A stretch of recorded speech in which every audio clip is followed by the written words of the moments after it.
Before we begin this video, please make sure to like, subscribe to the channel, and hit the bell icon so you don't miss the next one. Now let's get started. I used to think my life was perfect. Not glamorous, not like a fairy tale, but real, the kind of life people dream about. I had Emily. She laughed in a way that made me want to hear it again and again. She found joy in little things.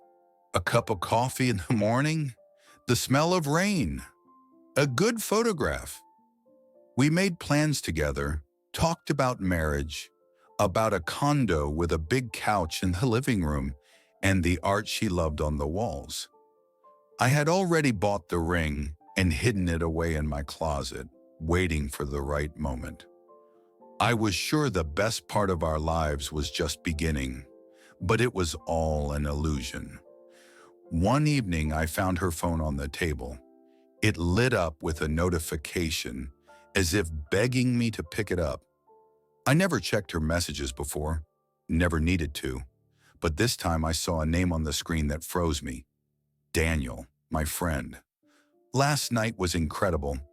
I can still smell you. I read it once, then again, and again. Inside me there wasn't fire or rage, just a cold, crushing weight, like ice spreading through my veins. Emily's reply was full of heart emojis and playful words, and every one of them stabbed deeper. That moment I understood. The woman I loved and the man I trusted had betrayed me. I placed the phone back exactly where it was. I didn't yell, didn't call her. I just sat in the dark and let the cold grow inside me. And I made a decision. I wouldn't confront them. Not yet. They wouldn't see it coming. I would wait, gather proof, and destroy them both in a way they'd never recover from. From then on, everything changed. I became an observer. I watched Emily, noted her calls, her excuses to meet friends. Sometimes I followed her after work and saw her get into Daniel's car. I took photos, wrote down the times. They laughed together, completely unaware of me. At home, she smiled at me, cooked dinner, even kissed me like nothing was wrong. "You're the best thing in my life," she whispered once. I smiled back, all while thinking, "You're lying right to my face." I started planting seeds of doubt. One evening over dinner, I casually said, "Ran into Daniel today. He mentioned work's been rough. You knew about that?" Emily froze for a split second, then forced a smile. "No, he hasn't said anything." Her eyes flickered, uneasy. Later, I did the same with Daniel, hinted at things only Emily would know. He frowned but didn't answer. I could feel cracks beginning to form between them. Then I went further. I knew Daniel's weakness, his obsession with easy money.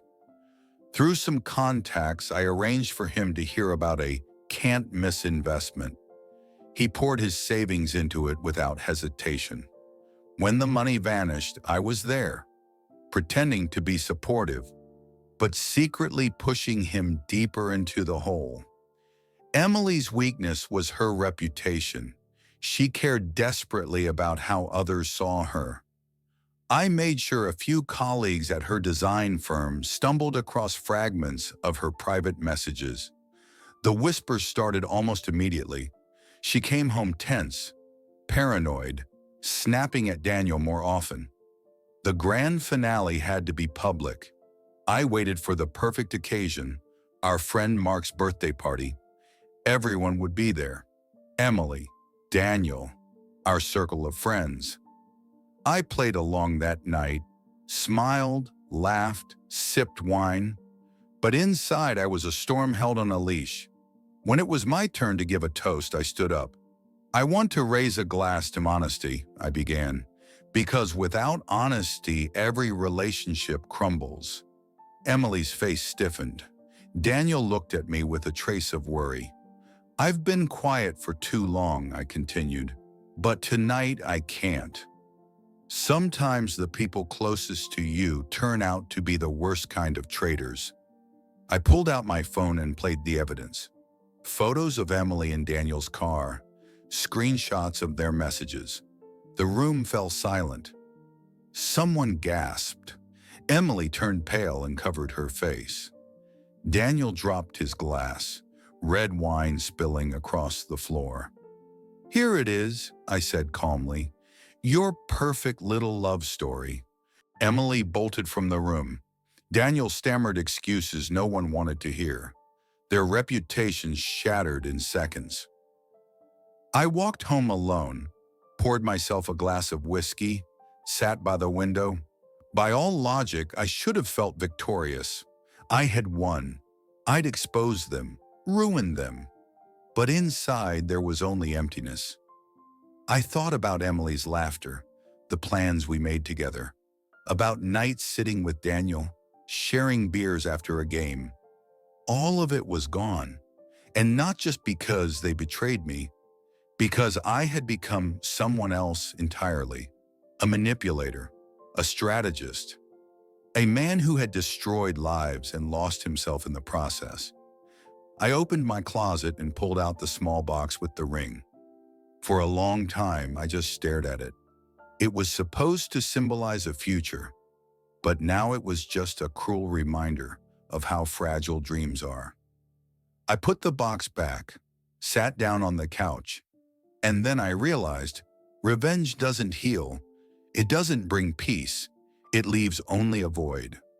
I was alone, with my cold anger, with the shadow I had created inside myself. I closed my eyes, and for the first time in a long time, I cried. Not for her, not for him, for me, for the man I used to be, the man who no longer existed. Thank you for watching this video. Don't forget to subscribe and like, and I'll see you in the next video.